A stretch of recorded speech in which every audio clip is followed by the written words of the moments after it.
அவங்க தான் ஒரு உண்மையான கர்த்தருடைய பிள்ளைகள் என்பதை நாம பார்க்க முடிகிறது. வசனம் சொல்லுது, நடுங்குகிறவனையே அப்படின்றாரு. அப்போ ஆண்டவருக்கு அது நல்லா தெரியுது பாருங்க. தேவனுடைய வார்த்தைக்கு நடுங்குகிற ஒரு கூட்டம் இருக்குது. அந்த கூட்டத்தை தான் கர்த்தர் என்ன செய்யறாரு, நோக்கி பார்ப்பேன் அப்படின்னு ஆண்டு சொல்றாரு. கை உயர்த்தி கர்த்தரை துதிப்போம். இப்போ தேவனுடைய வார்த்தைக்கு நாம் என்ன செய்யணும், நடுங்கணும்னா பயந்து கீழ்ப்படியணும், அர்ப்பணிக்கணும். ஸ்தோத்திரம். கர்த்தர் வார்த்தைக்கு பயம் இல்லை, கீழ்ப்படிதெல்லாம் கர்த்தர் நோக்கி பார்க்க மாட்டாருன்னு போன வாரம் என்ன செஞ்சோம், அவ்வளோ அழகாக பிரசங்கம் பண்ணோம். கர்த்தர் வார்த்தைக்கு கவனமாக இருக்கணும். பிரசங்க நேரத்தில் அதுதான் நம்ம போன வாரம் சொன்னோம். செல்ஃபோன் பேசுறது, எழுந்து போகிறது, எழுந்து வர்றது, தண்ணி குடிக்க போகிறது, சரியா ரெஸ்ட் ரூம் போகிறேன்னு சொல்லிட்டு போகிறது, இது எல்லாம் சபைக்கு ஒத்தே வராது. ஆண்டவருக்கு ஸ்தோத்திரம். வந்துமா கர்த்தர் சமூகத்தில் உட்காந்துமா கர்த்தர் வார்த்தையை கேட்டுட்டு சந்தோஷமா புறப்பட்டு போகணும். அல்லேலூயா சொல்லுங்க, சத்தமா சொல்லுங்க. அல்லேலூயா. ஆண்டவருக்கு மகிமை தான் ஒழுங்கு.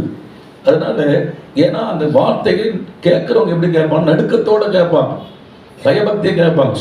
சும்மா ஏதோ ஆண்டவர் எதை குமுத புக்கு மாதிரி நம்ம கையில் உனக்கு எழுதி கொடுத்துடல. இந்த வார்த்தை ஜீவன் உள்ளது. இந்த வார்த்தை மூலமா நான் எவ்வளவு ஆசீர்வதிக்கப்பட்டிருக்கு, எவ்வளவோ பிசாசின் கட்டுகளுக்கு நான் விடுதலை ஆயிருக்கு இந்த வார்த்தையின் மூலம்.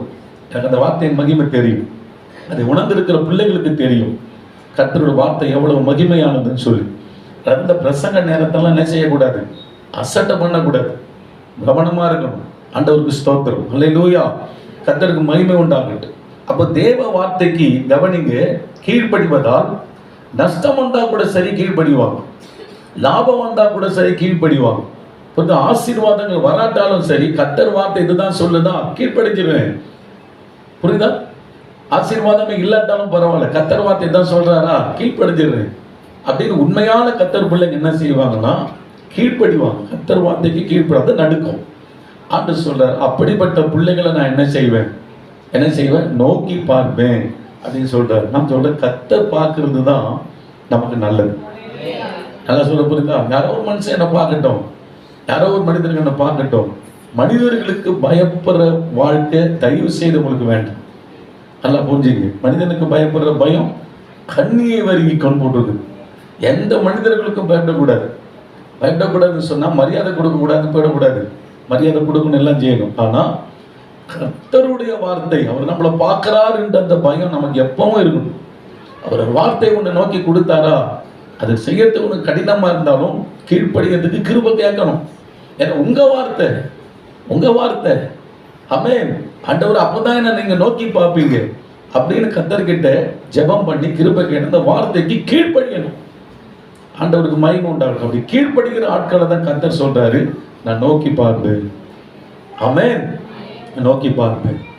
எசேக்கியா ராஜாவினுடைய அந்த வாழ்க்கையை நாம பார்த்து வந்தோம். எசேக்கியா ராஜா கர்த்தர் வார்த்தைக்கு நடுங்கினார். ஆண்டவருக்கு ஸ்தோத்திரம். அதனால தான் கர்த்தர் என்ன செய்தார்னா எசேக்கியா ராஜாவை நோக்கி பார்த்தார் அப்படின்னு நம்ம பார்க்கிறோம். முதல்ல என்ன பார்த்தோம், கர்த்தருடைய ஆலயத்தை சுத்திகரிக்கிறதுக்கு கர்த்தருடைய வார்த்தை தான் அவரை நடுங்க வைத்தது. கை வைத்து கர்த்தரை துதிப்போம். போன வாரம் அதை பார்த்தோம். 2 நாளாகமத்தின் புஸ்தகம் 29ஆம் அதிகாரம் 15ஆம் வசனம் இதை நாம பார்த்தோம். அந்த ஆண்டவருடைய வார்த்தை அவனுக்கு கிடைத்த பின்பு நேரம் வாசிக்க போன வாரம் பார்த்துட்டோம். ஆண்டவருடைய வார்த்தை கிடைத்த பின்பு ஆலயம் எப்படி சுத்திகரிக்கப்படணும், எப்படி இருக்கணும்னு அந்த வார்த்தையின் மூலமாக அறிந்து கொண்டு உடனே அந்த வார்த்தைக்கு பயந்து ஆலயத்தை எல்லாம் தகப்பன் செய்த அந்த பாவத்தை எல்லாவற்றையும் இவர் மாற்றி போட்டு ஆலயத்தை சுத்தமாக்கினார். வார்த்தைக்கு நடுங்கும் போது ஆலயத்தை சுத்திகரித்தார் பார்க்கிறோம். போன வாரம் பார்த்தோம், நாமே தேவனுடைய ஆலயம், இதுவும் கர்த்தருடைய ஆலயம், சுத்தமாக வைத்துக் கொள்ளணும். நாமே கர்த்தருடைய ஆலயம். அல்லேலூயா. நம்ம என்ன செய்யணும், எந்த பாவங்கள், விபச்சாரம், வேசித்தனம், அசுத்தம், புரிதா, காம விகாரம், இப்படிப்பட்ட காரியங்களுக்கெல்லாம் இந்த உடலை ஒப்பு கொடுக்காம சுத்திகரிக்கப்படணும், சுத்தமா வைத்துக் கொள்ளணும். அதுதான் கர்த்தர் நம்ம கிட்ட என்ன செய்யறார், எதிர்பார்க்கிறார். அப்படி அது நடுங்கிறவங்க தான் அதை செய்ய முடியும். கர்த்தர் வார்த்தைக்கு நம்ம நடுங்கணும்னா தான் அந்த வாழ்க்கை நமக்கு ஆரம்பமாகும். அதில் நடுங்கல ஒன்னெல்லாம் துணிகரமா எல்லாத்தையும் பண்ணிக்கிட்டு இருப்போம். சரியா? நடுங்கணும். ஆண்டோட வார்த்தைக்கு நடுங்கணும்னா நிச்சயமாக சுத்திகரிப்புக்கு நேரம் சபை வந்துடும். அல்லேலூயா சொல்லுங்க, சத்தமா சொல்லுங்க, கைகளை வைத்து கர்த்தரை ஸ்தோத்திரம் பண்ணுவோம். அல்லேலூயா. அப்போ கர்த்தருடைய வார்த்தையை சுத்திகரிக்கிறதுக்கு நடுக்கம் இருந்தாதான் முடியும். இந்த வார்த்தையை நடுங்கணும்.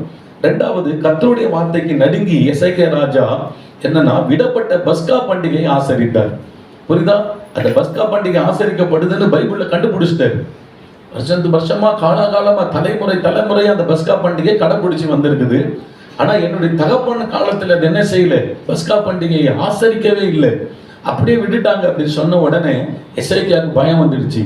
பயம் வந்து ஆசாரியர்கள் எல்லாரையும் கூப்பிட்டு எல்லாரும் பஸ்காவை என்ன செய்யணும், ஆசரித்தே ஆகணும், கூப்பிடு. இஸ்ரவேல் தேசம் முழு ஜனங்கள், லட்சக்கணக்கான ஜனங்களுக்கு அந்த அறிவிப்பு சீக்கிரமா தபால்காரன் அஞ்சல்காரன் மூலமா என்ன செய்யுது, புறப்பட்டு போகும்போது எல்லா இடத்தையும் பறைசாட்டுறாங்க, பஸ்கா விடப்பட்டுச்சு, அதனால மறுபடியும் தேவனுடைய சமூகத்துக்கு எல்லாம் கூடி வாங்க, எல்லாரும் என்ன செய்யணும், பஸ்காவை நம்ம ஆசரிக்கணும். எசேக்கியா ராஜா என்ன செய்ய கட்டளையை கொடுக்கிறார். சொன்ன உடனே ஒரு பெரிய எழுப்புதல் வந்தது. இது எதை குறிக்குது? பஸ்கா என்று சொல்லும் போது யாரு கர்த்தருடைய திருவிருந்தை நல்ல கவனிங்க பயந்து எடுப்பாங்கன்னா, கர்த்தருடைய வார்த்தைக்கு நடுங்கிறவங்க தான் திருவிருந்து கரெக்டா எடுப்பாங்க. கையை உயர்த்தி ஆண்டவருக்கு அல்லேலூயா சொல்லுவோமா? சகோதரர்கள கையை உயர்த்தி அல்லேலூயா சொல்லுவோமா? ஆண்டவருக்கு மகிமை உண்டாகட்டும். நீங்க திருவிருந்தெல்லாம் பத்தி பயமே கிடையாது. சில விசுவாசிகள்லாம் திருவிருந்தெல்லாம் அப்படி ஏதோ அசால்ட்டா விட்டுடுறாங்க. ஏன் விட்டுடுறாங்க அப்படின்னா, உண்மையா என்ன நடக்குதுன்னா, ஹார்ட்ல தெய்வத்துக்கு இதயத்துல பயம் இல்லை. கர்த்தருக்கு பயந்தா எப்படி திருவிருந்த விட முடியும்? சிலுவையில் 6 மணி நேரம் ரத்தத்தை சிந்தி 6 மணி நேரம் அந்த பாடுகளை பட்டு உன்னை நரகத்தில் இருந்து காப்பாற்றி உன்னை பரலோகத்துக்கு கொண்டு போவதற்காக உயிரையே கொடுத்தார் அந்த தெய்வம். சிலுவையில் 6 மணி நேரம் தொங்குறாருங்க. அந்த வலி வேதனையில தொங்குறார். எத்தனையான மன வேதனைகள் அந்த இடத்துல அவர் அடைஞ்சார். எவ்வளவு வேதனைகளையும் அடைஞ்சு உனக்கு ரட்சிப்பை கொடுத்து என்னை நினைவு கூறும்படி இந்த அப்பத்தையும் இந்த ரசத்தையும், இதுதான் புதிய ஏற்பாட்டு கர்த்தருடைய பஸ்கா இயேசுதான். இதை எடுக்கிறதுக்கு கூட அந்த ஒரு காரியம் இல்லைன்னா அங்க என்ன நடந்துட்டு இருக்குன்னா பயம் இல்லை அப்படின்னு அர்த்தம். சொல்றது உங்களுக்கு புரியுதுங்களா? விசுவாசிகள் யாராச்சும் திருவிருந்து எடுக்காம இது வரைக்கும் கண்டினியூஸா மந்த்லி ஒன்ஸ் நம்ம கொடுக்குறோம். ஆமென். ஆண்டவருக்கு மகிமை.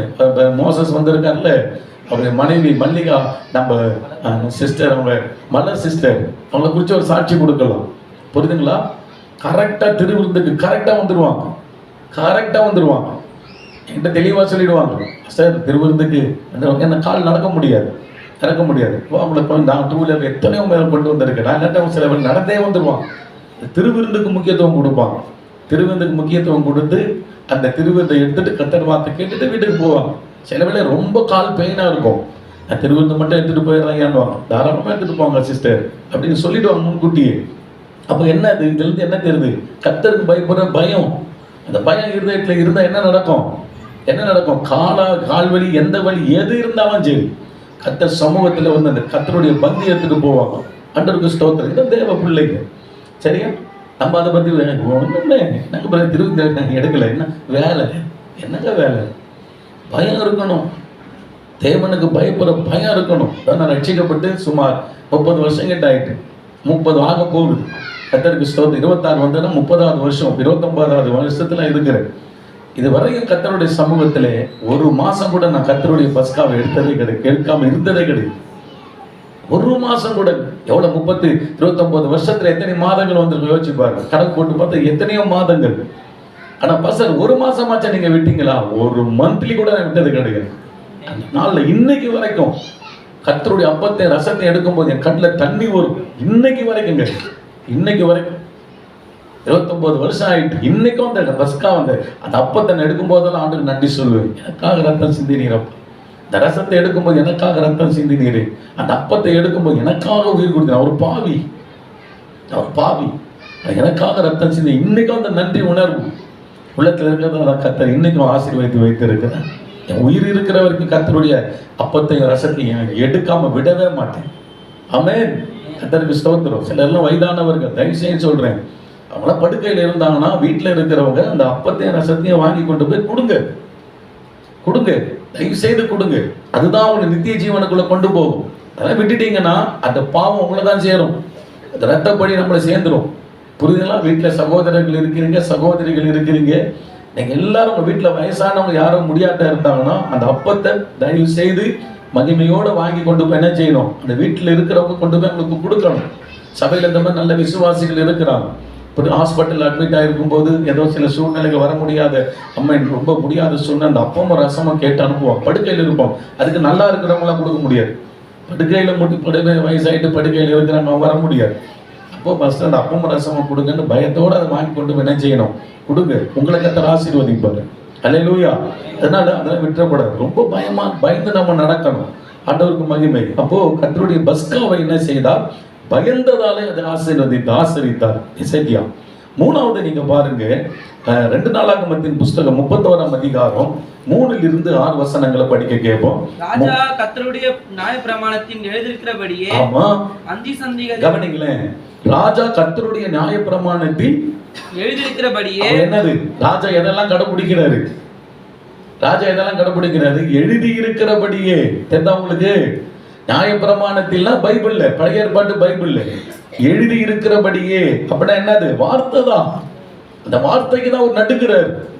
எழுதி இருக்கிறபடி என்ன எழுதி இருக்குது, அந்தி சந்திகளில் செலுத்த வேண்டிய சர்வாக தகன பலிகளுக்கும், ஓய்வு நாட்களிலும், மாத பிறப்புகளிலும், பண்டிகைகளிலும் செலுத்த வேண்டிய சர்வாங்க தகன பலிக்கும் தன் ஆஸ்தியில் இருந்து எடுத்து தன் பங்கை கொடுத்தான்.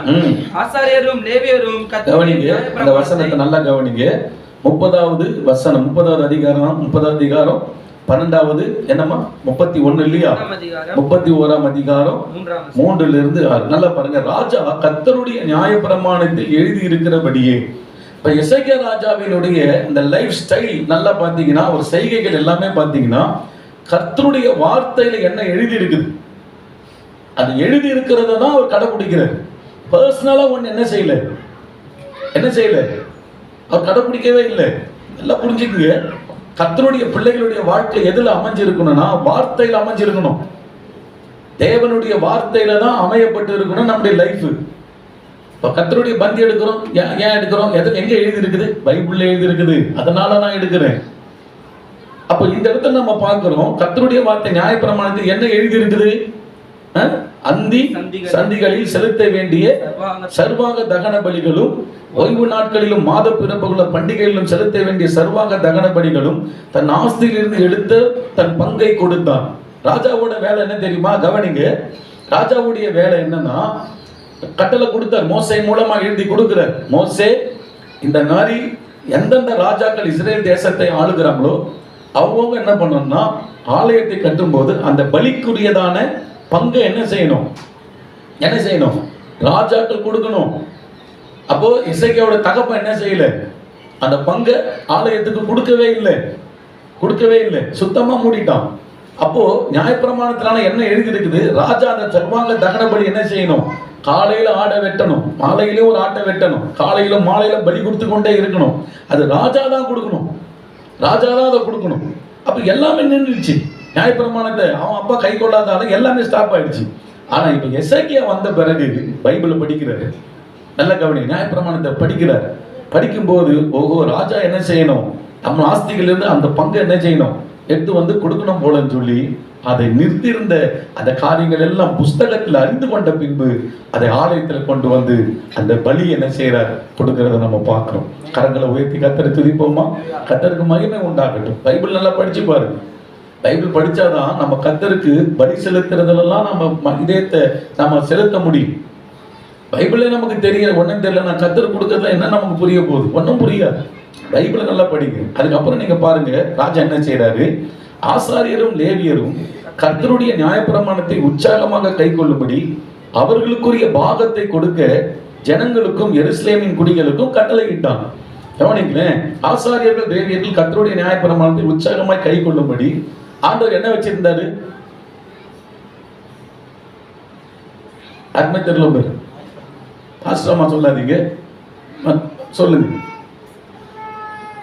ஆசாரியர்களும் லேவியரும் கர்த்தருடைய நியாயப்பிரமாணத்தை உற்சாகமாய் கை கொள்ளும்படி ஆண்டு என்ன வச்சிருந்தாரு, நியாயப்பிரமாணம் வச்சிருந்தார். சொல்றாரு, ஓகே, என்ன வச்சிருந்தார், ஜனங்களை வச்சிருந்தார். சூப்பர். கட்டளை கொடுத்தார். மாஸ்டர்மா சொல்லாதீங்க, விசுவாசிங்க, சொல்லுங்க. அடுத்த வசனம் படி. இந்த வார்த்தை பிரசித்தமான போது இஸ்ரவேல் புத்திரர் தானியத்திலும் திராட்சைரசத்திலும் எண்ணெயிலும் தேனிலும் நிலத்தின் எல்லா வரத்திலும் முதல் பலன்களை திரளாக கொண்டு வந்து சகலத்திலும் தசமபாகத்தை பரிபூரணமாய் கொடுத்தார்கள். இப்ப சொல்லுங்க பார்க்கலாம். சிஸ்டருங்க சொல்லுங்க, பிரதர்ஸுங்க சொல்லுங்க. வரமாட்டேங்குது பாரு, சொல்லுங்க. என்னது? கொடுத்தா வந்துடும். கொடுக்கிறவங்க தைரியமா சொல்லுவாங்க. என்னது? தசமபாகம். எழுதி இருக்குதா? எழுதி இருக்குதா இல்லையா? அப்ப ராஜா என்ன செய்யறானா, கவனிங்க, பலி கொடுக்கறதுக்கும் தன் ஆஸ்தியிலிருந்து என்ன செய்யறாரு, எடுத்து கொடுக்கிறாரு. அதே சமயம் தேவனுடைய நியாயப்பிரமாண புஸ்தகத்தில் எழுதி இருக்குது. என்ன எழுதி இருக்குது? ஆசாரியர்களும் லேவியர்களும் மன உற்சாகமா என்ன செய்யணும், பலிகளை செலுத்தணும்.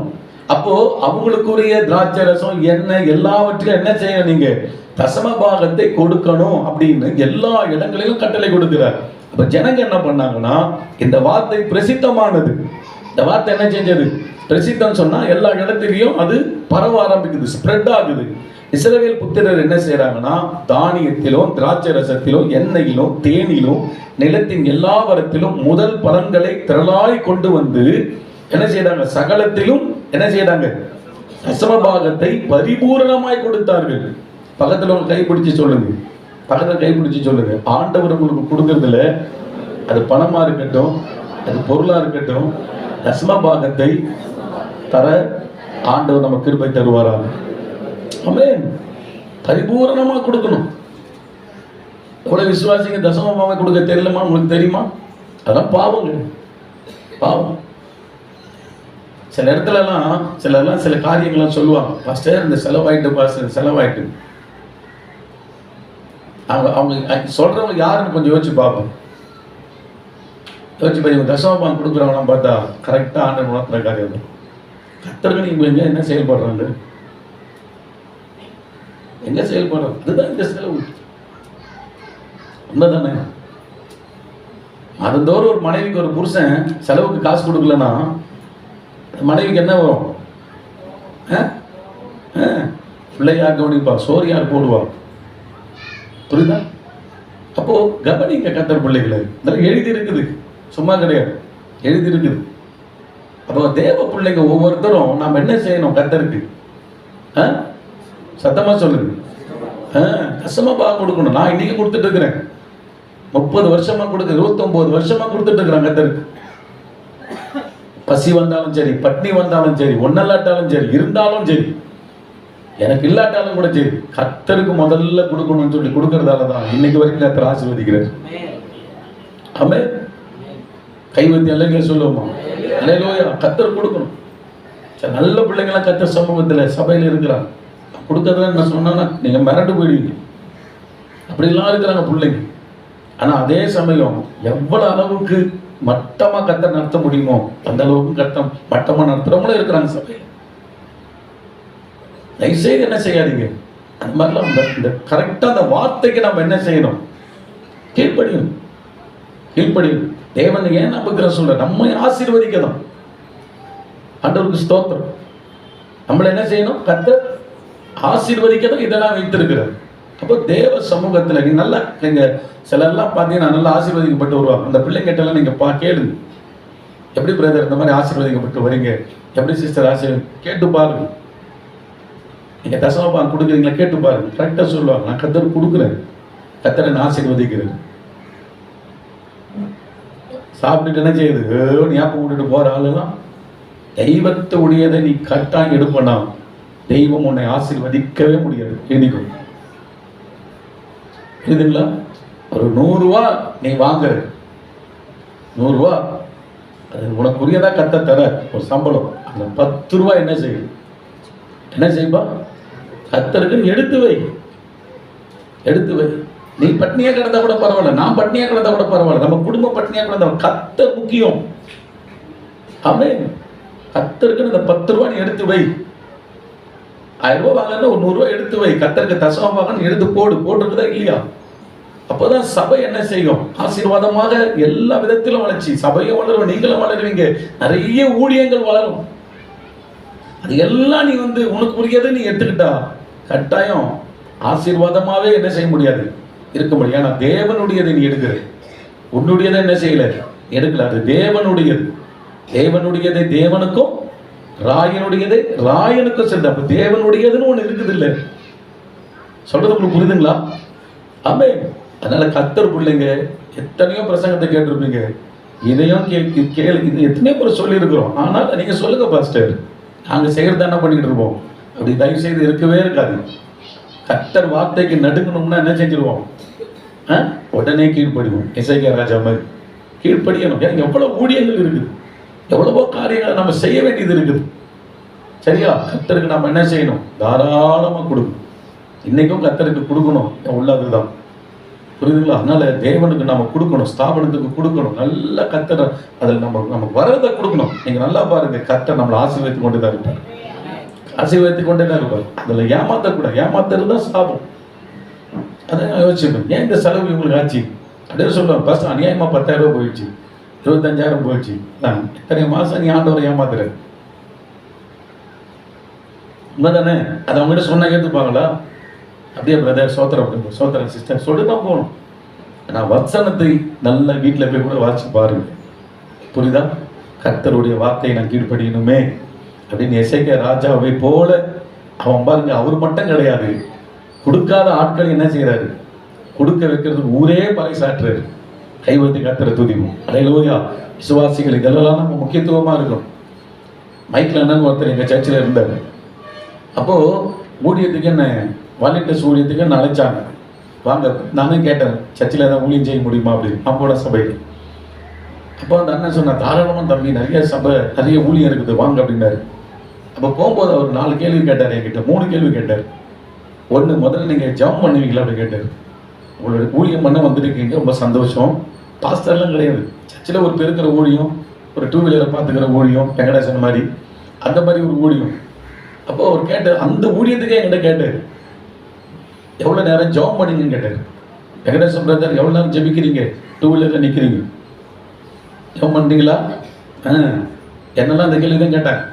இப்பெல்லாம் ஊழியம் பண்றோம், ஜெபமே என்ன கிடையாது நிறைய பேர் வாழ்க்கை. எல்லாரையும் சொல்ல முடியாது, ஜெபமே இல்லாம ஊழியம். பிரசங்க பீடத்தில் நிக்கணும்னா பாஸ்டர் பிரதரா, பாஸ்டர் பிரதீபானாலும் சரி, நானாலும் சரி, யாரா இருந்தாலும் சரி, என் பையனா இருந்தா கூட சரி, யாரும் சரி, பிரசங்க பீடத்துல வந்து நிக்கிறோம்னா ஜெபம் பண்ணிட்டு தான் வந்து நிக்கணும். அல்லேலூயா, அல்லேலூயா. ஜெபம் பண்ணாம யாரும் பிரசங்க பீடத்துல ஏறக்கூடாது. ஒரு காணிக்கப்பட்டு பாட போறோம், இங்கதான் நின்று கொடுக்க போறோம் அப்படின்னு சொன்னோம்னா, ஜெபம் பண்றதுக்கு விருப்பம் இல்லைன்னா சொல்லிடணும், பாஸ்டர் நான் ஜெபம் பண்ணவே இல்லை. ரொம்ப சந்தோஷம், அங்கே உட்காருங்க. ஒரு மணி நேரம் ஜெபம் பண்ணியிருக்கிறோம் பாஸ்டர், இந்த பாட்டு பாடுறதுக்காக ஒரு 1/2 மணி நேரம் ஜெபம் பண்ணியிருக்கோம் பாஸ்டர். வா, உனக்கு தான் முக்கியத்துவம். நீ சின்னவனா பெரியவனா, நீ முன்னாடி வந்தவனா, நீ பின்னாடி வந்த ஆளா, நீ பழைய விசுவாசியா புதிய விசுவாசியா, அந்த கதையே கிடையாது. யாரா இருந்தாலும் சரி, ஜெபிக்கிறியா பிரசங்க பீடம் உனக்கு புரியாது. ஆமென், ஆமென். ஜெபம் பண்ணாம யாரையும் நிக்காதீங்க, மனசாட்சியோட நிக்கணும். இப்ப நான் நீங்க தேவ சமூகத்தை நிக்கிறேன்னா 1 மணி நேரம் ஜெபம் பண்ணி தான் நிக்கிறேன். ஆமென். காலையில தேவ சமூகத்துல உட்கார்ந்து தான் வந்து நான் இங்க நிக்கிறேன். துணிவா வந்து நின்றக்கூடாது, கர்த்தர் கிரியை செய்ய மாட்டாரு. அநேகருக்கு ஆசீர்வாதமா இருக்கணும்னா ஜெபம் பண்ணணும். யாருக்கு நின்னாலும் சரி ஜெபிக்கணும். ஜெபம் பண்ணிட்டு தான் காரியத்தை. ஒரு சாட்சி சொல்ல வரீங்களா, அப்படியே வந்து அங்க அப்படியே சொல்லிட்டு அப்படி இல்லை, ஜெபம் பண்ணணும். அதுக்கு ஜெபம் பண்ணணும், அதுக்கு பிரேயர் பண்ணணும். ஆண்டவருக்கு மகிமை உண்டாகட்டும். அல்லேலூயா. அப்போ அவர் கேட்டார், ஜெபிக்கிறீங்களான்னு கேட்டார். ஜெபிக்கலாம் சொன்னா, நான் டெய்லி ஜெபம் பண்ணுவேன். எவ்வளோ நேரம் ஜெபிப்பேன்? 3 மணி நேரம் ஜெபம் பண்ணுவேன் காலையில். வெரி குட், ஜெயிச்சிட்டிங்க அப்படின்னு. 2வது, ஞாயிற்றுக்கிழமை ஒழுங்கா சர்ச்சைக்கு வருவீங்களான்னு கேட்டார். ஞாயிற்றுக்கிழமை ஒழுங்கா சர்ச்சைக்கு வருவீங்களா? ஒரு நாள் கூட விட்டது இல்லைன்னா. கரெக்டாக வந்தோம், வெரி குட், சூப்பர். 3வது ஒரு கேட்ட கேள்வி, தசமபாகம் கொடுப்பீங்களான்னு கேட்டார். நான் சொன்னேன், எனக்கு இருக்குதோ இல்லையோ, அப்பயே எப்போ 22 வயசாகும், எனக்கு இருக்குதோ இல்லையா, கர்த்தருக்கு முதல்ல கொடுக்கணும். அது இருந்தா 3 விஷயம் ரொம்ப முக்கியமானது. நீ வா ஊழியத்தை கூப்பிட்டு, என்னெல்லாம் எவ்வளோ அழகாக ஷைனிங் பண்ணாங்க தெரியுமா? அவ்வளோ அழகாக ஷைனிங் பண்ணி என் கையில் மைக் கொடுக்கணும்னா 3 இருக்கணும்ல, இருக்கணும் தானே? ஒருத்தவங்க கையில் மைக் கொடுக்கணும்னா 3 இருக்கணும். 3 தலைமுறை. கல்யாணம் பண்ணும்போது அவங்களே தான் கேட்டேன். கல்யாணம் பண்ணும்போது எங்கள் மாமனார்கிட்ட கேட்டேன், ஜெபம் பண்ணுவாங்களா? இதே கேள்வி தான். சர்ச்சை கரெக்டாக போவாங்களா? 3வது ஆண்டவர் கொடுப்பாங்களா? அவங்க அப்பா சொன்னார், எங்ககிட்ட முதல்ல கொடுக்கறத கொண்டு வரதை விட ஃபஸ்ட்டு ஆண்டவருக்கு தான் எடுத்து வச்சுட்டு தான் கொடுப்பான் அப்படி. 3 இருக்கிறது தான் சம்மந்தம் தெரிவிச்சு. ஏன்னா அதை பார்க்கல, வசதி பார்க்கல, வாய்ப்பை பார்க்கல, எதையும் பார்க்கல. கர்த்தருக்கு மகிமை. தேவனுக்கு இந்த விஷயத்திலலாம் இப்படி இருந்தால் தான் ஆசீர்வாதமாக இருக்க முடியும். அல்லேலூயா. புரியுது நான் சொல்றது? அதனால கர்த்தர் பிள்ளைங்க இங்க பாருங்க, ஆண்டவருக்கு என்ன செய்யறாங்க, எல்லா இடத்திலும் எசேக்கியா ராஜா பிரசித்தம் பண்ண சொல்றாரு. சொன்ன போது ஆண்டவர் அவங்க என்ன செய்யறாங்கன்னா, ஆண்டவருக்கு எல்லாரும் என்ன செய்யறாங்க, பரிபூரணமாக கொடுத்தார்கள். நல்லா கவனிங்க, பரிபூரணமா நம்ம சபை என்ன செய்யணும் கவனிங்க. நம்ம சபை அடுத்த சபையை தாங்கணும். நம்ம சபை அடுத்த சபைக்கு உதவி செய்யணும். பாஸ்டருக்கு இங்க சொல்லணும், லெவிகார்ட் ஏஜி சர்ச் சபையா உங்க சபை மூலமா எங்க சபை என்ன செஞ்சிருக்குது, வளருது. ஒரு மிஷினரி சொல்லணும், ஒரு 10-15 மிஷினரிகள் தாங்க சொல்லணும், உங்க சபை தான் எங்களை மிஷினரி. ஜார்க்கண்ட்ல நான் இருக்கிறேன், ஹரியானால இருக்கிறேன், நான் இந்த மாதிரி டெல்லியில இருக்கிறேன், உங்க சபை தான் எங்களை என்ன செய்யுது, தாங்குது அப்படின்னு என்ன செய்யணும் பாஸ்டருக்கு சொல்லணும். அந்த அளவுக்கு நம்ம சபை வளரணும். எப்படி வளரணும்? கர்த்தருக்கு என்ன செய்யணும், கொடுக்கணும், பறைசாற்றணும். கொடுக்காத விசுவாசிகளுக்கு எச்சரிப்பு கொடுக்கணும். தேவனுடைய நாமத்துக்கு தேவனுடையதை நம்ம எடுக்கக்கூடாது. தயவு செய்து என்ன பண்ணணும், ஆண்டவருக்கு அதை ஒழுங்கா பயபக்தியா கொடுத்தாதானே நம்ம ஊழியம் வளரும். ஆண்டவருக்கு மகிமை. ஹல்லேலூயா. எத்தனை பேர் அதை ஏற்றுக்கொள்றீங்க? கரங்களை உயர்த்தி ஆண்டவரை துதிப்போம். ஆமென். இல்லைன்னு சொல்லக்கூடாது. எல்லாத்துக்கும் மற்ற காரியெல்லாம் நம்ம இல்லைன்னு சொல்றோமா? எதுக்காச்சும் இல்லைன்னு சொல்றோமா? ரீசார்ஜ் பண்றதுக்கு இல்லைன்னு சொல்றோமா? டிவி கனெக்ஷன் கொடுக்கறதுக்கு இல்லைன்னு சொல்றோமா? பால் வாங்கிறதுக்கு இல்லைன்னு சொல்றோமா? பிள்ளைங்களுக்கு ஃபீஸ் கட்ட இல்லைன்னு சொல்றோமா? ட்ரெஸ் எடுக்க இல்லைன்னு சொல்றோமா? எல்லாமே இருக்குது. ஆனா கர்த்தருக்கு சிலர் தான் எல்லாம் சொல்ல. கர்த்தருக்கு வரும்போது தான் என்னது இல்லை. அது என்னது? தப்பு தானே? தப்பாது. மாத்திக்கணும். முதல்ல எதுக்கு இல்லையோ, ஏப்பா எனக்கு கர்த்தருக்கு கொடுக்கறதுக்கு இருக்குதுப்பா, அப்படி சொல்லுங்க. அப்ப கர்த்தர் என்ன செய்வாரு? ஆசீர்வதிப்பார். நீ கர்த்தருக்கு இல்லை மற்றதுக்கெல்லாம் இருக்குதுன்னு சொன்னா நம்மளை எப்படி கர்த்தர் ஆசீர்வதிப்பார்? நடுங்கல, வசனத்துக்கு நடுங்கணும். அப்ப வசனத்துக்கு நடுங்க என்ன செய்தாரு எசேக்கியா? ஊரெல்லாம் பிரசித்தம் பண்ணார். இஸ்ரேல் தேசம் முழுவதும் பிரசித்தம் பண்ண சொன்னார். அந்த நாட்கள்ல யாருக்கும் ஒரு குரல் இல்லை. எல்லா ஆசாரியர்களும் லேவியர்களும் ஜனங்களும் கூட பரிபூரணமான ஆசீர்வாதத்திலே எசேக்கியாவின் காலத்திலே இருந்தார்கள். கரங்களை தட்டி நம்ம எல்லாரும் தேவனுக்கு மகிமையை கொடுப்போம். அல்லேலூயா. தேவனுக்கு மகிமை உண்டாகட்டும். ஆண்டவருக்கு ஸ்தோத்திரம். சில காரியங்களை சொல்லி நான் முடிக்க இருக்கிறேன். ஆண்டவருக்கு மகிமை. அப்போ 4வது நல்ல கவனிங்க. 1 ராஜாக்களின் புஸ்தகம் 21ஆம் அதிகாரம் 17 இருந்து 29 வசனம் வரை வாசிக்க ஆக்சுவலா ரொம்ப நீண்ட அதிகாரம். எடுத்தவங்க படிங்க. 1 ராஜாக்கள் 21:17 இருந்து. கர்த்தருடைய வார்த்தை இஸ்பியனாகிய எலியாவுக்கு உண்டாயிற்று. அவர் நீ எழுந்து சமாரியாவில் இருக்கிற இஸ்ரவேலின் ராஜாவாகிய ஆகாபை சந்திக்கும்படி போ. இதோ அவன் திராட்சை தோட்டத்தை சொந்தமாய் எடுத்துக்கொள்ள அங்கே போயிருக்கிறான். அவனை பார்த்து நீ கொலை செய்ததும் எடுத்துக்கொண்டதும் இல்லையோ என்று கர்த்தர் சொல்லுகிறார். நாய்கள் நாபோத்தின் இரத்தத்தை நக்கின ஸ்தலத்திலே உன்னுடைய இரத்தத்தையும் நாய்கள் நக்கும் என்று கர்த்தர் சொல்லுகிறார் என்று சொல் என்றார். அப்பொழுது ஆகாப் எலியாவை நோக்கி, என் பகைஞனே, என்னை கண்டுபிடித்தாயா என்றான். அதற்கு அவன், கண்டுபிடித்தேன். கர்த்தரின் பார்வைக்கு பொல்லாப்பானதை செய்ய நீ உன்னை விற்று போட்டாய்.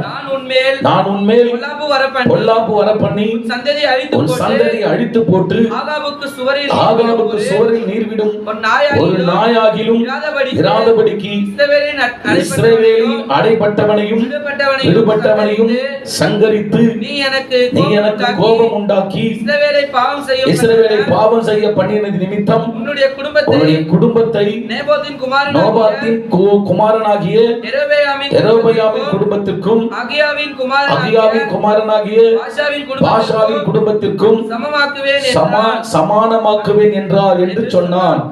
எசபேலை குறித்து கர்த்தர் நாய்கள் இஸ்ரவேலின் மதில் அருகே தின்னும்.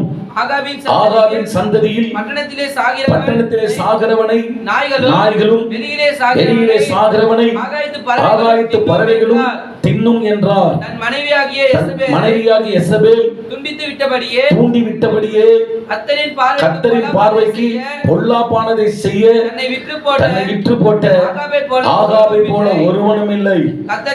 கர்த்தர் இஸ்ரவேல் புத்திரருக்கு முன்னின்று துரத்திவிட்ட எமோரியர் செய்தபடியெல்லாம் அவன் நரகலான விக்கிரகங்களை பின்பற்றி மகா அருவருப்பாய் நடந்து கொண்டான். ஆகாப் இந்த வார்த்தைகளை கேட்டபோது, நல்ல கவனிங்க, ஆகாப் இந்த வார்த்தைகளை கர்த்தருடைய வார்த்தைகளை கேட்டபோது தன் வஸ்திரங்களை கிழித்து தன் சரீரத்தில் ரெட்டை போர்த்திக் கொண்டு உபவாசம் பண்ணி ரெட்டிலே படுத்து தாழ்மையாய் நடந்து கொண்டான். அப்பொழுது கர்த்தருடைய வார்த்தை திஸ்பியனாகிய எலியாவுக்கு உண்டாயிற்று. அவர் ஆகாப் எனக்கு முன்பாக தன்னை தாழ்த்தினதை கண்டாயா? அவன் எனக்கு முன்பாக தன்னை தாழ்த்துகிறபடியினால் நான் அவன் நாட்களில் அந்த பொல்லாப்பை வரப்பண்ணாமல் அவன் குமாரன் நாட்களில் அதை அவன் வீட்டின் மேல் வரப்பண்ணுவேன் என்றார். கரங்களை உயர்த்தி எல்லாரும் கர்த்தரை ஸ்தோத்திரிக்கலாமா? சகோதரர்கள் எல்லாம் கரங்களை உயர்த்தி கர்த்தரை துதிப்போமா? ஹalleluya. நடந்த விஷயம் என்ன? ஆகாப் என்கிறதான ராஜா, இந்த ராஜா தேசத்திலே விக்கிரகங்களை எல்லாம் கொண்டு வந்த ராஜா என்று சொல்லி பார்க்கிறோம். நாபோத்தின் திராட்சை தோட்டத்தை சொந்தமா எடுத்துக்கொள்ள அங்கே போயிருந்தான். நல்ல ஒரு தோட்டம் நாபோத்துக்கு இருந்தது. அந்த தோட்டத்தை என்ன செய்யறான் ஆகாபு? அவன் ஆசைப்பட்டு அதை பார்க்கறான், அதை கேப்சர் பண்ண பார்க்கறான். அப்போ அந்த தோட்டத்தை நான் எப்படி அவன் கேட்கறான், கொடு எனக்கு அப்படின்னு. ஆனா அவன் சொல்றான், இல்லை நான் கொடுக்க மாட்டேன், எங்க தாத்தா பரம்பரையா நான் வச்சிருக்கிற ஒரு இடம், கொடுக்க மாட்டேன் அப்படின்னு. அவனுக்கு ரொம்ப துக்கமாயிடுச்சு. எப்பவுமே நல்லா கவனிங்க, ஒரு இடத்த கேட்குறீங்க பேசுறீங்கன்னு சொல்லி இருந்தீங்கன்னா அவன் கொடுக்க மனம் இல்லைன்னா கம்முன்னு விட்டுணும். ஆமென்.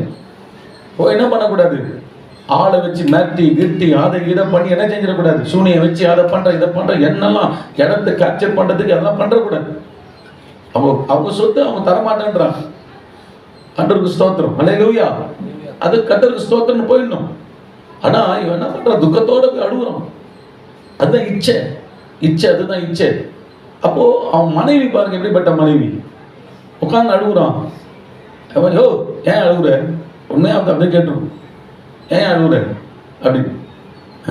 ஒன்றும் இல்லை, தோட்டத்தை ஆசையாக இருந்துச்சு, காசுக்கு தான் அவன்கிட்ட கேட்டேன், கொடுறான்னு சொல்லிட்டு கொடுக்க மாட்டான் அப்படின்னு. போய் எதுக்கா அழுகுற, ராஜா தானே, உனக்கு அந்த அதிகாரம் இல்லை. கவனிங்க, கர்த்தர் பார்வையில் எந்த அதிகாரத்தை பயன்படுத்தியும் அநியாயம் செஞ்சிடக்கூடாது. கை வைத்து அல்லலையே சொல்லுங்க, சிஸ்டர்கள்லாம் கை வைத்து அல்லலையே சொல்லுங்க. பின்னாடி இருக்கணும் நிறைய பேர் கையை காணும். கை இல்லையம்மா, ஸ்னேகா இல்லை பேர்னா சுவேதாவா, நல்ல கையை வைத்துங்க. அந்த பாட்டியம்மா கை வைத்து சொல்லுங்க, நல்ல கை வைத்து அல்லேலூயா, எல்லாம் கையை வைத்து அல்லேலூயா சொல்லுங்க. பின்னாடி தட்டி சொல்ல வேண்டியதா இருக்குது, பிரதர்சங்க சொல்லுங்க. ஆமா, கை வைத்து தம்பி, அண்டர் மைமௌண்ட் என்ன சொல்றா, போயிட்டு ராஜா தானே, அதிகாரத்தை பயன்படுத்தாதீங்க. அதிகாரம் நல்லதுக்கு தான் பயன்படுத்தணும், தப்பா என்ன செஞ்சிடக்கூடாது, பயன்படுத்திடக்கூடாது. கர்த்தர் ஒரு அதிகாரம் கொடுத்துருக்காரு, பாஸ்டர் எனக்கு ஒரு அதிகாரம் கொடுத்தாருன்னா அந்த அதிகாரத்தை நான் தப்பா பிரயோஜனப்படுத்திடக்கூடாது. ஒரு ஆளுக்கு ஒரு அநியாயமான ஒரு காரியத்தை செஞ்சிடக்கூடாது. புரியுதா? அதிகாரத்தில் கவனமா இருக்கணும். இன்னைக்கு அதிகாரத்துல தான் எல்லாம் போயிட்டு இருக்குது. நாடே நீங்க பாருங்க அதிகாரத்துல தான் போகுது. ஒன்னும் இல்லை, எம்எல்ஏவை பார்த்துடலாம், ஒன்றும் இல்லை அவரை பார்த்துடலாம், சிஎம்ஐ பார்த்துடலாம், ஒன்றும் இல்லை அவங்கள பார்த்துடலாம், எல்லா அநியாயம் இருக்குது அவங்கள பார்த்துடலாம். எங்கே பார்த்து என்ன பார்ப்பீங்க?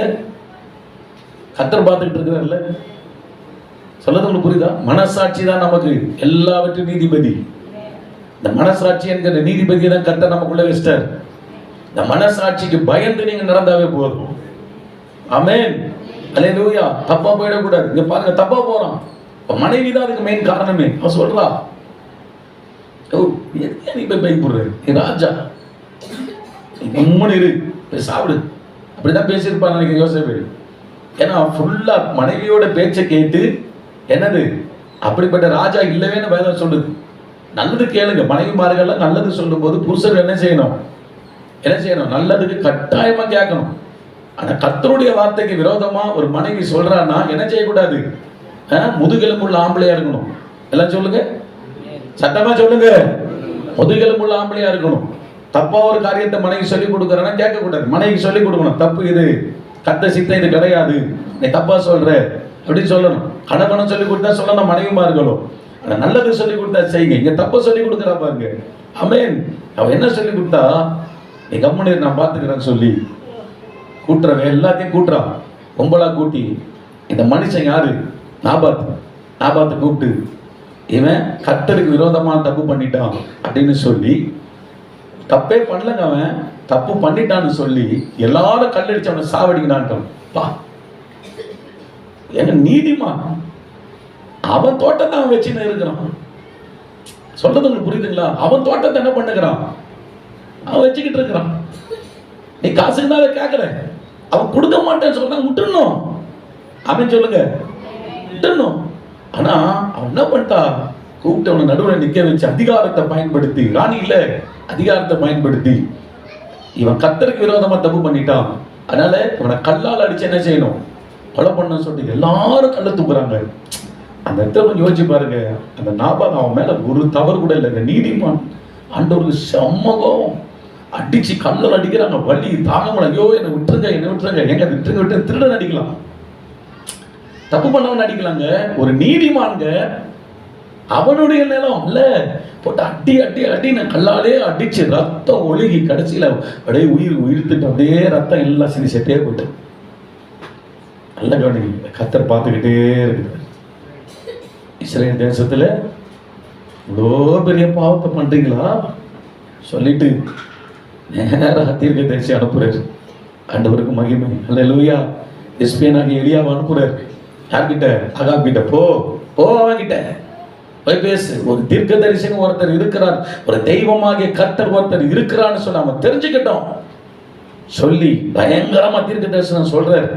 அதுல மனைவிக்கு சொல்றாரு, தன் மனைவியாகிய யோசேபேல் தூண்டி விட்டபடியே கர்த்தரின் பார்வைக்கு பொல்லாப்பை செய்ய தன்னை விற்று போட்ட ஆகாபை போல ஒருவனும் இல்லை.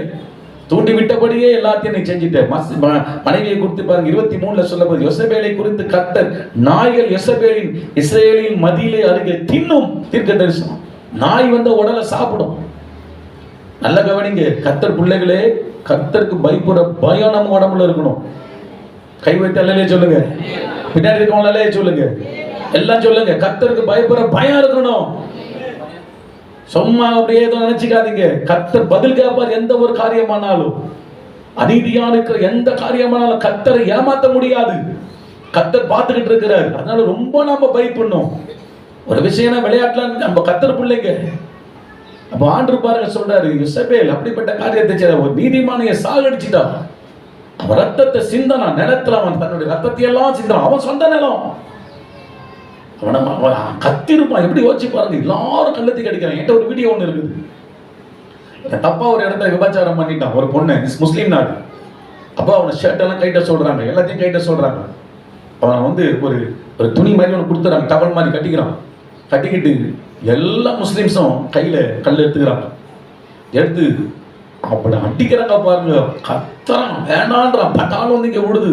எல்லாம் ஓங்கி ஓங்கி ஓங்கி அடிச்சு கடைசியில அவன் அப்படியே ஃபிளாட் ஆயிரும். ஃபிளாட் ஆகி கல்ல தூக்கி அடிச்சு அடிச்சு அடிச்சு அவன் செதா போயிடும்.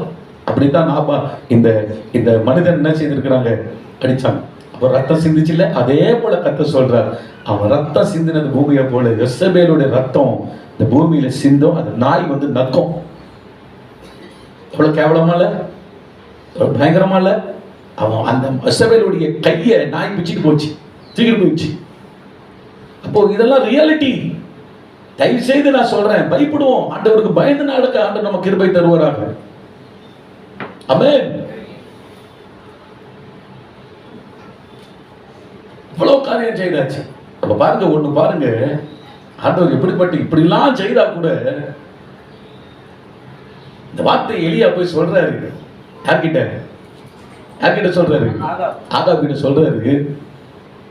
ஆகாப் அந்த வார்த்தையை கேட்ட உடனே ஆரம்பத்தை தெனாவட்டா தான் பேசுறான். ஆரம்பத்தை தெனாவட்டா தான் இருக்குது, பேச்செல்லாம் பயங்கரமா தான் இருக்குது. கண்டுபிடிச்சியா அப்படிலாம் சொல்றான். என்னது, நீ தான் பொல்லாப்ப கொண்டு வர இப்படிலாம் சொல்றதெல்லாம் பார்த்தோம். ஆண்டவருக்கு மகிமை உண்டாகட்டும். ஆனா கடைசியா இறங்கிட்டான். கைவத்துமா அல்லேலூயா. இந்த வார்த்தைகளை சொன்ன உடனே 27ஆம் வசனத்தை பார்க்கிறோம். ஆகாப் இந்த வார்த்தைகளை கேட்டபோது தன் வஸ்திரங்களை கிழித்து தன் சரீரத்தில் மேல் ரெட்டை போர்த்தி கொண்டு உபவாசம் பண்ணி ரெட்டிலே படுத்து தாழ்மையாய் நடந்து கொண்டான். கைகளை தட்டுவோமா? அல்லேலூயா, அல்லேலூயா. பின்னாடி போனால கரங்களை கட்டி கத்தரை துதிப்போமா? ஒரு நல்லா கவனிச்சுக்கல, நம்ம எவ்வளவு பெரிய பாவத்தை பண்ணியிருக்கலாம். இதெல்லாம் செம்ம பெரிய பாவம். ஒரு நீதிமானையே ரத்தம், இயேசுவை எப்படி ரத்தத்தை சிந்தி சாகடித்தார்கள் அதே போல நீதிமானை சாகடித்தாங்க இந்த நாபாத்து மனிதனை. இவ்வளவு பெரிய பாவம் தான், ரத்த படி பயங்கரமா இருக்குது. ஆனா அந்த வார்த்தைகள் வந்தபோது கவனிங்க, கர்த்தருடைய வார்த்தைகள் வந்தபோது கவனிங்க, பின்னாடி கவனிமா, வார்த்தைகள் வந்தபோது ஆகாவுக்கு என்ன வந்துருச்சு? நடுக்கம் வந்துருச்சு. நான் பேசாதீங்க. ஆகாவுக்கு என்ன வந்துருச்சு? பயம், நடுக்கம். இந்த விசுவாசிகளுக்கு இந்த பயம் வந்தாவே போதுங்க, உங்க மேல எந்த வித சாபம் வராது. ஆனா சொல்றது வேற வேற விதத்துல போவோம். ஆனா ஒரு விஷயம் நான் அப்புறம் சொல்றேன். பயம் வந்துடணும். தப்பு பண்ணிட்டீங்க, ஓகே, தேவ வார்த்தை இன்னைக்கு நம்ம நோக்கி வருது, நம்ம நோக்கி புறப்பட்டு வருது. அது வரும்போது நீ கவனமா உஷாராயிடணும். என்ன செய்யணும்? ஆகாப்பாங்க பாருங்க, தன் சரீரத்தை தன் முதல்ல தன் உடல்ல இருக்கிற துணியை கீழ்ச்சிக்கலாம். ஆமென். அடுத்தது தன்னுடைய சரீரத்து மேல ரெட்டை போர்த்தி கொள்றான். ரெட்டுனா ஒரு அழுக்கான துணியை போர்த்தி கொள்றது. அடுத்தது சாப்பாடே எனக்கு வேணாம், உபவாசம். மூணாவது ரெட்டிலே படுத்து, அப்படின்னா சாம்பலா இருக்கும், அந்த இடத்துல படுத்து அவன் தாழ்மையா கர்த்தருக்கு முன்னாடி, எனக்கு ஏன் வேண்டாம், தண்டனைக்கு வேண்டாம், தப்பு பண்ணது உண்மைதான், தப்பு பண்ணது உண்மைதான். ஒரு நீதிமானின் ரத்தத்தை நான் எந்தவித சிந்த வைத்தது உண்மைதான். இஸ்ரேல் தேசத்துல விக்கிரகத்தை கொண்டு வந்தது உண்மைதான். என் மனைவியின் பேச்சை கேட்டு தேசத்தில் அருவருப்பான காரியங்கள் எல்லாம் இந்த தேசத்தை கொண்டு வந்தது உண்மைதான், உண்மைதான், எல்லாம் உண்மைதான். ஆனா ஆண்டவரே உங்க வார்த்தை நோக்கி வந்துருச்சு, ஒரு பயங்கரமான காரியத்தை இப்ப எனக்கு செய்ய போறீங்கன்னு வந்துருச்சு. இல்ல ஆண்டவரே, நான் மனம் திரும்புகிற ஆண்டவரே அப்படின்னு சொல்லி உண்மையா கர்த்தர் வார்த்தைக்கு ஒப்பு கொடுத்து ரட்டு உடுத்தி உபவாசம் பண்ணி தாழ்மையாய் நடந்து கொண்டான். விசுவாசிங்க நல்ல கவனிங்க, வாழ்க்கையில சில காரியங்களை நம்ம செஞ்சிடலாம், தேவனுக்கு விரோதமா சில காரியங்களை செஞ்சிடலாம். ஆனா கர்த்தர் இப்படிப்பட்ட பிரசங்கத்தின் மூலமாய், வேதம் வாசிக்கிறதின் மூலமாய் பல விதங்களிலே அந்த தவறுகளை உணர்த்தும் போது உண்மையா சொல்றேங்க, இந்த தப்பிக்க வைக்க ஒரு நல்ல தெய்வம் இருக்கிறார். எப்ப தெரியுமா? நீ தேவ சமூகத்துல அந்த வார்த்தைக்கு நடுங்கணும். இந்த வார்த்தையை கொடுக்குறோம், எத்தனையோ பேர் அசால்ட்டா எடுத்துக்கலாம், போ என்ன பார்த்துலாம் வைக்கலாம், எடுத்துக்க முடியல. சிலர் நடிக்க கேட்பாங்க, இப்படியா இப்ப இப்படி இருக்குதா அப்படின்னு கேட்பாங்க. நல்லா கவனிங்க, கட்டாயம் நடக்கிறது நடந்தான் தீரும். ஆனா அதுல இருந்து ஒரு தப்பிச்சுக்கிறதுக்கு ஒரு வழி, கர்த்தருக்கு ஸ்தோத்திரம், தாழ்த்திக்கணும், அந்த வார்த்தைக்கு நடுங்கணும், பயப்படணும். கர்த்தர் வார்த்தை இப்படி சொல்லுது, ஆண்டவருக்கு மகிமை, அல்லேலூயா அப்படின்னு சொல்லி ஒப்பு கொடுத்து தாழ்த்திட்டீங்கன்னா கர்த்தர் சொல்றாரு. பாருங்க, ஒரு மனிதன் பார்க்கறதை விட எங்க கர்த்தர் அவ்வளவு அழகா பார்க்கிறாருங்க. ஆண்டவருக்கு ஸ்தோத்திரம். பாருங்களேன், 28ஆம் வசனம். அப்பொழுது கர்த்தருடைய வார்த்தை திஸ்பியனாகிய எலியாவுக்கு உண்டாயிற்று. அவர் 29ஆம் வசனம், ஆகாப் எனக்கு முன்பாக தன்னை தாழ்த்துகிறதை கண்டாயோ? ஆமென். எலியாவே பார்க்கல, சொல்லிட்டு போயிட்டாரு, அவ்வளவுதான். ஆனா இந்த ஆகாபு தனிப்பட்ட விதத்தில் என்ன செய்யறாரு? தன்னை தாழ்த்தி தேவ சமூகத்தில் இருக்கிறத பார்க்கிறோம். அப்ப எலியாவுக்கு மறுபடியும் கர்த்தர் வார்த்தை உண்டாகி ஆகாபு தன்னை தாழ்த்துறா, நீ பாத்தியா அப்படின்னு கேட்கறாரு. கவனிக்கிறீங்களா? நபருக்கு ஒண்ணு சொல்றேன், நம்ம செய்கிற எந்த ஒரு செயலும் கர்த்தர் பார்த்துக்கிட்டே இருக்கிறார். அல்லேலூயா, அல்லேலூயா. கைகளை வைத்து கர்த்தரை துதிப்போம். கர்த்தர் பார்த்துக்கிட்டே இருக்கிறார். ஆகாப் இவன் எலியாவே தெரியல, நீ பாத்தியான்னு அவனை போய் கேட்கிறாரு. அப்படி என்னது? எல்லாரும் பார்க்கறதை விட கர்த்தர் பார்த்துக்கிட்டு இருக்கிறாரு. அதுதான் கர்த்தர் சொல்ற, பாத்தியா அவனை தாழ்த்துறான், பாத்தியா துணியெல்லாம் கீழ்ச்சிக்கிட்டான், சாம்பல்ல படுத்துருக்கிறான், அவன் மேல கோவம் வரப்போகுதுன்னு அவன் தாழ்த்த போய் இப்ப பாரு பாரு அதை தாழ்த்தி படுத்துட்டு இருக்கிறான். யோசிச்சு கூட பார்க்க முடியல. சிலர்லாம் மனிதர்கள் நல்லா கவனிங்க, பயங்கரமா இருப்பாங்க, ஆனா திடீர்னு தாழ்த்திடுவாங்க, திடீர்னு தாழ்த்திடுவாங்க. அந்த தாழ்த்துதல் வரும்போது கர்த்தர் கோபத்தை எடுத்துருவாரு. அல்லேலூயா சொல்லிடுங்க. அல்லேலூயா. அன்று பாருங்க, தாழ்த்தினதை கண்டாயோ அப்படின்னு சொல்றாரு. ஆகாப் எனக்கு முன்பாக தன்னை தாழ்த்தினதை கண்டாயோ சொல்லிட்டு அவனுக்கு ஹெல்ப் பண்றாரு. பாருங்க, யாருக்கு ஹெல்ப் பண்றாரு? யாருக்கு ஹெல்ப் பண்றாரு? மனம் திரும்பினவனுக்கு ஹெல்ப் பண்றாரு ஆண்டவர். என்ன செய்யறாரு? அவன் எனக்கு முன்பாக தன்னை தாழ்த்துகிறபடியினால் என் வசனத்துக்கு நடுங்கிட்டான், என் வசனத்துக்கு பயந்துட்டான், என் வார்த்தைகளை நடக்கும்னு சொல்லி பயந்துட்டான், விசுவாசிச்சுட்டான். அப்படி நடுங்கினபடியினால் ஆண்டு சொல்றாரு பாருங்க, நான் அவன் நாட்களில் அந்த பொல்லாப்பை வர பண்ணாமல். அல்லேலூயா, அல்லேலூயா. கொஞ்சம் அப்படி ஒரு எக்ஸ்கியூஸ் கொடுக்கிறார் ஆண்டவர் அவனுக்கு. கவனிச்சீங்களா? தாழ்த்த தாழ்த்த தாழ்த்த தாழ்த்த தேவ கோபம் நம்ம மேல இருந்து விலகி கொண்டு போய் கொண்டே இருக்கும். கர்த்தர் வார்த்தைக்கு நடுங்கி நடுங்கி நடுங்கி நடுங்கி என் வசனத்துக்கு நடுங்குகிறவனையே நோக்கி பார்ப்பேன். தேவ பிள்ளைகள் தேவ வார்த்தைகள் வரும்போதெல்லாம் கீழ்ப்படிந்து நடுங்கி தேவனுடைய வார்த்தைக்கு கீழ்ப்படிய படிய படிய நல்ல கவனிங்க, உன் மேல இருக்கிற கர்த்தர் கோபம் எல்லாம் விலக ஆரம்பிச்சிருது. எல்லாம் ஒரு அளவிலே சொல்லுவோமா? நம்ம மேல இருக்கிற கர்த்தருடைய கோபம் எல்லாம் விலக ஆரம்பிச்சு அது பதில் என்ன செய்யறாங்க? கர்த்தர் உன்னை ஆசீர்வதிக்க ஆரம்பிச்சிடுறார். ஆனா இசபேல் பண்ண அந்த தவறு நிமித்தம் உன் சந்ததி உனக்கு காலத்துல அது நடக்காது. ஆனா உன் பிள்ளைங்க காலத்துல அப்படி கேட்கறாரு, உன் பிள்ளைங்க காலத்துல கட்டாயம் நான் கேட்கறேன். பயங்கரம் வசனத்தை பாருங்க. அந்த பொல்லாப்பை ஊ நாட்கள்ல வர பண்ண மாட்டேன், அவன் குமாரன் நாட்களில் அதை அவன் வீட்டின் மேல் வர பண்ணுவேன். அப்போ பேரண்ட்ஸ், அப்பா அம்மா, பெற்றோர்களே கவனிங்கம்மா. நம்ம பண்ற தப்புக்கு நாம தன்னை தாத்திட்டோம்னா கூட கர்த்தர் நம்மளை மன்னிச்சுறாரு. ஆனா சில காரியங்கள்லாம் மன்னிக்க முடியாத சூழ்நிலைகள்ல நம்ம சந்ததிகளுடைய காலத்துல ஆண்டவர் கேட்கிறாரு.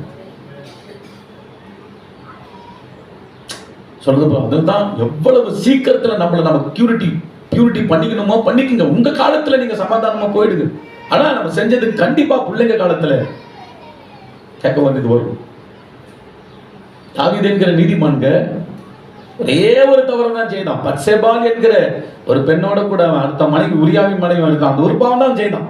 தாவீது செய்தார், ஒண்ணுமே கிடையாது. ஆனா ஆண்டவர் சமூகத்தை அது கூட மன்னிப்பு கேட்டு அழுதாச்சு.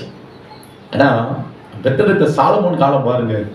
சாலமோன் சும்மா பைபிள் நீங்க படிச்சு பாருங்க, சும்மா ஒரு சாலமோனுடைய ஃபுல் அனாயிட்டிங்கும் சாலமோனுடைய எல்லாமே பார்த்தீங்கன்னா தாவீதினுடைய ஃபேஸை பார்த்து தான் அங்கே சாலமோனுக்கு கிரேஸ்.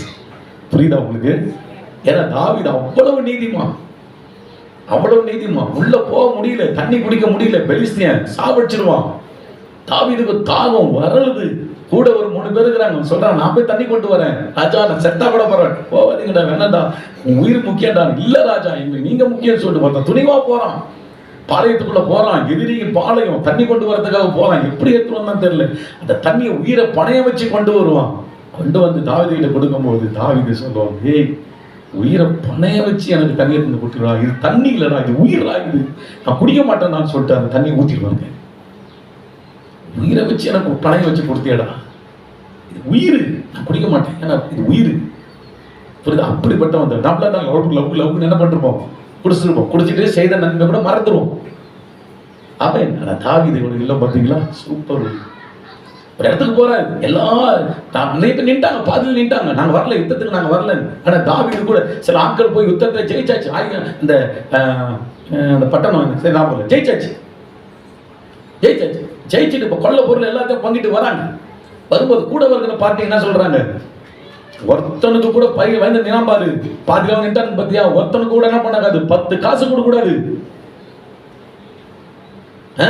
பாதியில் நின்ட்டானுங்கல்ல, கடைசி வரைக்கும் நம்மள என்ன மாதிரி வந்தானுங்க, ஒருத்தனை கூட கூடாது. சொல்லுங்க, சிந்திக்கிறீங்க, நம்ம கூட அவங்களும் வந்தாங்கல்ல, அவங்களுக்குரிய பங்கையை நம்ம கொடுத்துலாண்டா அப்படின்னு சொல்லிட்டு பாதியிலே நின்னவனுக்கு கூட என்ன செஞ்சுட்டார் தாவீது, பகிர்ந்து கொடுத்தாங்க. தெரியுதா உங்களுக்கு? ஹார்ட், சூப்பர் ஹார்ட் தாவீது. அந்த தாவீது முகத்தை பார்த்து தான் சாலமோனை கர்த்தர் பிளஸ் பண்ணார். அப்ப இதுல இருந்து என்ன தெரியுதுன்னா, பேரண்ட்ஸ், அப்பா அம்மா நல்ல கவனிங்க. நீங்க செய்கிறதான பாவங்கள்னா, நீங்க பாவங்களை செய்து உங்க காலத்துல நீங்க மனம் திரும்பிட்டா கூட உங்களை உங்க காலத்துல மன்னிச்சுவார். ஆனா அந்த பாவத்தின் விளைவை பிள்ளைங்க காலத்துல கர்த்தர் கட்டாயமா கேட்ப. பிள்ளைக்கு புரியாது, பிள்ளைக்கு புரியாது. சில பேர் நமக்கே புரிய மாட்டேங்குது இல்ல, என்னத்துக்கு நான் என்னத்துக்கு இந்த மாதிரி உபத்திரம் படுறேன், எதுக்கு நான் இப்படி சித்திரவாதம் படுறேன், எதுக்கு எனக்கு இவ்வளவு வறுமை, ஏன் இவ்வளவு தரித்திரம், என்னதான் நடந்துச்சு, என்ன நடந்துச்சு அங்க தெரியுமா? அப்பா செஞ்ச வேலை, அப்பா செஞ்ச வேலை, அப்பா செஞ்ச வேலை. 4 தலைமுறை வரைக்கும் பதில் காப்பாராம் கர்த்தர். அப்போ தாய் தகப்பன்கள் எவ்வளவு கவனமா வசனத்துக்கு நடுங்கணும் பாத்தீங்களா? நம்ம ஆண்டவருக்கு ஸ்தோத்திரம். உன் காலத்துல வராது ஆகாவே, நீ நினைப்ப தாழ்த்திட்ட, ஆனா உன் குமாரனுடைய காலத்துல நான் கேட்பேன். சொல்றது புரியுதா உங்களுக்கு? ரொம்ப கவனமா இருந்தேன், ரொம்ப கவனமா இருக்கணும். நம்ம செய்யற எந்த ஒரு தப்பு பண்ணிட்டு நீ மனம் திரும்பிட்டு மன்னிச்சிடுவார். ஆனா பிள்ளைங்க கிட்ட அது அந்த காரியம் கேட்கப்படும். அவன் நீ தப்பு பண்ணல, நடக்கிற நல்ல கத்தருக்கு நடுக்கிற, வசனத்துக்கு நடுக்கிற, யோனிக்கு கத்தர் இப்படி பேசிட்டாரு, இந்த வார்த்தை இன்னைக்கு இப்படின்னு பேசி நடுக்கிற கத்தர் வார்த்தைக்கு அப்படியே ஒப்பு கொடு, கீழ்படிக்க. நான் சொல்றேன், அதே பிள்ளைகளை நீ வசனத்துக்கு கீழ்ப்படித நிமித்தம் உன் பிள்ளைய கத்தர் ஆசீர்வதிக்கிறார். அவனுக்கே தெரியாது, நம்ம இவ்வளவு பிளஸிங்கா இருக்கிறோம், இவ்வளவு ஆசீர்வாதமா இருக்கிறோம். போற இடம்லாம் இங்க நம்ம பயங்கரமா இருந்த ஆசீர்வாதம், எவ்வளவு ஆசீர்வாதம் நம்ம மேல கொட்டிட்டு இருக்க. என்னதான்டா, எப்படிதான்டா? அது உன்னால இல்ல தம்பி, அது உன்னால இல்ல தங்கச்சி, உன் அப்பா அம்மாவால உனக்கு அந்த பிளஸிங்க கத்தர் கொடுக்குறாரு. புரியுறவங்க மட்டும் கைகளை கட்டி கத்தர் கொடுக்குறாரு. ஹல்லேலூயா, ஹல்லேலூயா. உங்க அப்பா தேவனுக்கு பயந்து நடந்திருப்பார், உங்க அம்மா தேவனுக்கு பயந்து நடிக்க நடந்திருப்பாங்க. வசனம் இப்படியா அப்படின்னு பயந்து நடந்திருப்பாங்க. அந்த பயத்து நிமித்தம் பிள்ளைய கத்தர் ஆசீர்வதிச்சிருப்பாரு. அவனுக்கே தெரியாது, நான் என்ன ஒண்ணுமே பண்ணலையே, எனக்கு என்ன இவ்வளவு ஆசீர்வாதம். தாவீது முகத்தை பார்த்து கொடுத்தது போல உங்க முகத்தை பார்த்து உங்க பிள்ளைங்களுக்கு ஆசீர்வாதம். நான் சொல்றேன், பிள்ளைங்களுக்கு நல்லதை சேர்த்து வைங்க. நீங்க போயிடுவீங்க, கண்ணை மட்டும் போயிடுவீங்க. அக்கிரமணியா எதெல்லாம் பண்ணிட்டோமோ, பாவங்களை பண்ணிட்டு எல்லாம் போயிடுவோம். எங்க பிள்ளைங்களை வந்து நிக்குங்க. சரியா? எங்க பிள்ளைங்களுக்கு சொத்து சொந்தம் சேர்த்து வைக்காட்டாலும் தயவுசெய்து சொல்றேன், பாவத்தை சேர்த்து வச்சுக்காதீங்க. சொல்றது புரியுதா? யாத்திராகமத்தில் ஒரு வசனம் அழகா இருக்கு. தகப்பன் செய்கிற தவறுகளை, பாவங்களை 4ஆம் தலைமுறை வரைக்கும் விசாரிக்கிறவர். அவன் 2ஆம் தலைமுறைக்கு தெரியாது. ஐயோ அண்ணா இப்படியோ என்னன்னு தெரியலையே, அதுக்கு அடுத்த தலைமுறைக்கும் அதே பாவம் தெரியல, அதுக்கு அடுத்த தலைமுறை தெரியல, என்ன தெரியல, எல்லாம் செய்யலாம் உண்மையே தெரியல. ஆனா கர்த்தருக்கும் இந்த தலைமுறையில செஞ்சது பத்தியா, இந்த தகப்பன் செய்த பாவம் அவங்களுக்கு தான் தெரியும். புரியுதா? அதனால பிள்ளைகளை அன்பு கூறணும் உண்மையை சொல்லணும்னா கர்த்தர் வார்த்தைக்கு நடுங்குங்க. எதெல்லாம் கர்த்தர் நமக்கு சொல்லியிருக்க நடுங்கி காரியத்தை செய்யும். பிள்ளை ஜெபிக்க தெரியாத பிள்ளைய கூட இருக்கும், அப்பாட அசால்ட்டா இருக்கும், ஆனா ஆசீர்வாதமா இருக்கும். என்னடா இது அப்படின்னு பார்த்தா அப்பாவோட ஆசீர்வாதம். அதுக்கு ஜெபம் பண்ணாம இருக்கிறாரு. சொல்றேன். அதனால கர்த்தர் பிள்ளைகளை கர்த்தர் வார்த்தைக்கு நடுங்குங்க. எசேக்கியா ராஜா கர்த்தருடைய வார்த்தை வந்த போது நடுங்கினார். ஆலயத்தை கர்த்தர் வார்த்தையை கொண்டு சுத்திகரித்தார். கர்த்தர் வார்த்தைக்கு நடுங்கி எசேக்கியா ராஜா பஸ்கா பண்டிகை ஆசரித்தார். கர்த்தர் வார்த்தைக்கு நடுங்கி தேசத்திலே தேவனுடைய ஜனங்கள் கர்த்தருக்கு கொடுக்கிறதுக்கு கட்டளையிட்டார். அடுத்தது கர்த்தர் வார்த்தை நடுங்கின ஆகாப் உபவாசம் எடுத்து தாழ்மை நடந்து கொண்டதாலே தன்மேல் வருகிற தேவ கோபத்தை அந்த காலத்துக்கு கர்த்தர் நீக்கி போட்டார். நடுங்குகிறவனுக்கு, கர்த்தர் வார்த்தைக்கு நடுங்குகிறவனுக்கு கர்த்தர் துணையாக இருப்பார். இந்த காண்பை வேலையில் ஆண்டு சொல்ற காரியம் என்ன? என் வார்த்தைக்கு நடுங்கு, என் வசனத்துக்கு நடுங்கு. அது எதுவா இருக்கட்டும், எல்லாம் கஷ்டம் அம்மா இருக்கட்டும், ஆனால் நடுங்கி கீழ்படி. கட்டாயம் சொல்ல, உனக்கு ஆசீர்வாதம் மட்டுமல்ல உன் சந்ததிக்கும் கர்த்தர் ஆசீர்வாதத்தை கொடுப்பார். எல்லாம் எழுந்து நிற்போமா? எல்லா கர்த்தர் சமூகத்தை எழுந்து நிற்போம். ஒப்பு கொடுப்போம். ஆண்டவரே, இந்த வார்த்தைக்கு நாங்கள் நடுங்குகிறோம் தாமே. எத்தனை பேர் ஹல்லேலூயா தேவனே, உன் வார்த்தைகள் நாள்தோறும் வாடுகிறேன். உன்னை ஜீவ வார்த்தைகள் என்ற வாழ்வில் மேன்மை. ஹல்லேலூயா. எல்லாரும் மாமன் தெரிந்த பாடலோ கருகளை உயர்த்தி இந்த வார்த்தைக்கு நான் நடுங்குவேனப்பா, உன் வார்த்தைக்கு நான் கீழ்ப்படிவேனப்பா தேவனே. ஹல்லேலூயா.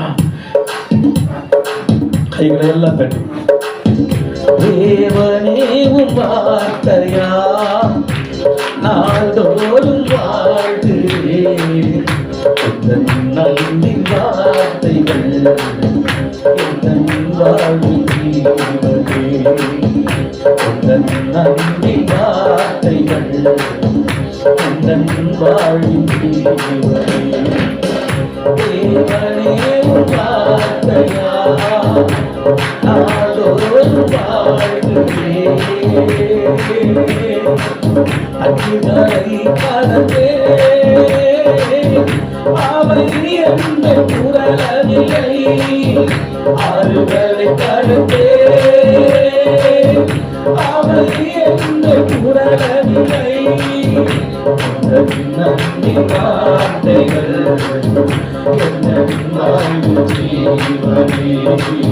எல்லா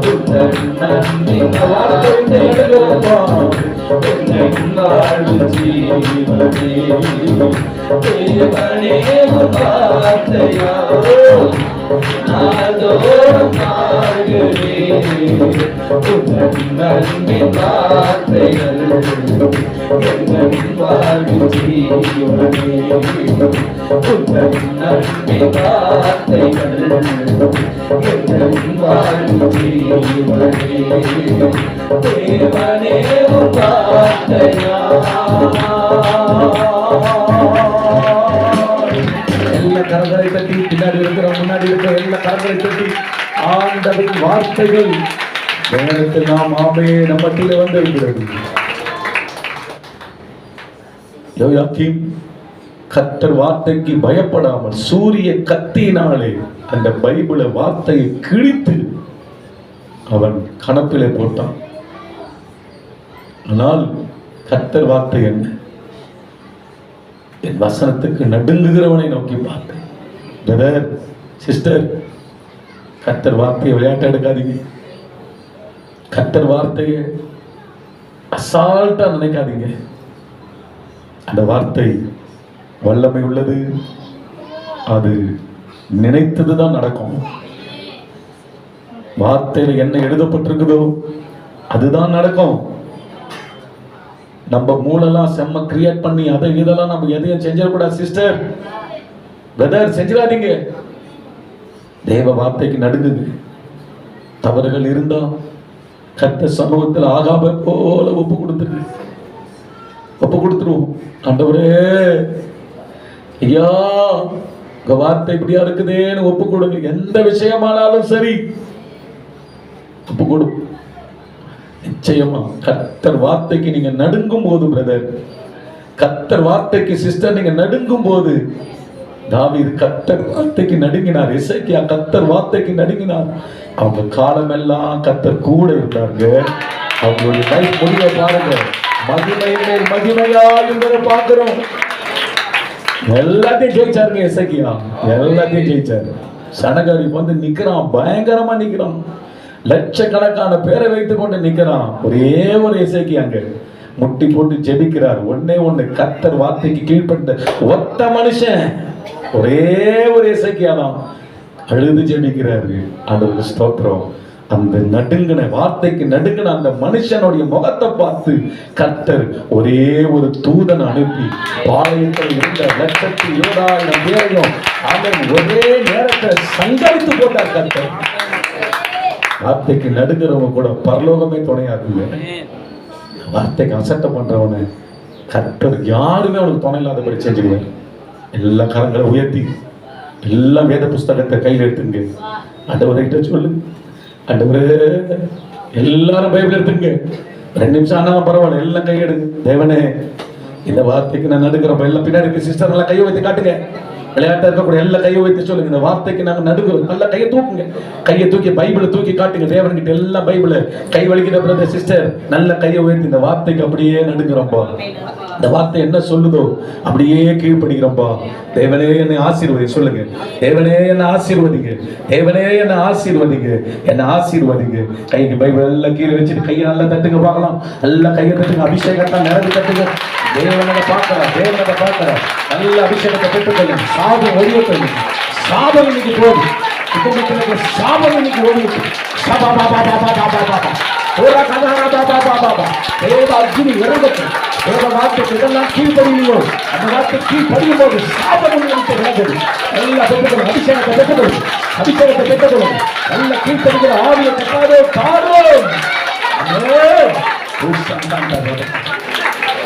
சந்தோஷமா போகணும். சந்தோஷமா போகணும். கர்த்தர் கூட இருக்குது. இதே வார்த்தை கீழ்படிச்சிட்டியா போதும். அவ்வளோ பேர் தப்பு பண்ண ஆகாது. கர்த்தர் மன்னிச்சிட்டார்ல. வார்த்தை கீழ்படியும் போது உன்னை மன்னிச்சிட்டார் மகனே, உன்னை மன்னிச்சிட்டார் மகளே. சிஸ்டர் உன்னை மன்னிச்சிட்டார் ஆண்டவர். சந்தோஷமா போகுது. கர்த்தர் உங்களுக்கு துணையாக இருப்பார். தொடர்ச்சியா கர்த்தர் வார்த்தைக்கு நடுக்கி கீழ்படிங்க. தேவன் உங்களோடு கூட இருந்து காரியம் செய்வதை நீங்க பார்க்க முடியும். பிதாவே, இந்த வார்த்தைகளை ஆசீர்வதித்ததுக்காக நன்றி. உங்க பிள்ளைகளை தொடர்ந்து வழி நடத்தும். இந்த வார்த்தைகளை சிந்தித்து வீட்டிலேயே போய் படிக்க கிருபை செய்யும். இயேசுவின் நாமத்தில் பிதாவே, ஆமென், ஆமென். சேர்ந்து சொல்லுவோம். என் ஆத்துமாவை கர்த்தரை ஸ்தோத்திரி, முழு உள்ளமை பரிசுத்த நாமத்தை ஸ்தோத்திரி. ஆத்துமாவை கர்த்தரை ஸ்தோத்திரி, கர்த்தர் செய்த சகல உபகாரங்களையும் மறவாது.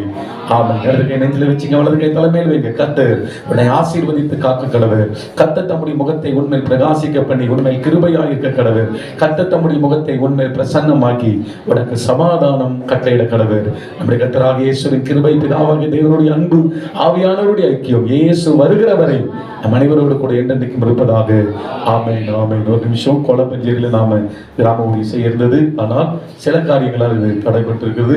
அதனால உங்களுக்கு அறிவிப்பு கொடுப்போம். நிச்சயமாய் நம்ம ஆண்டவருடைய ஊழியத்தை செய்வோம். ஆண்டவர் உங்களை ஆசீர்வதிப்பார். ஒரு நல்ல வாழ்த்துங்கள்.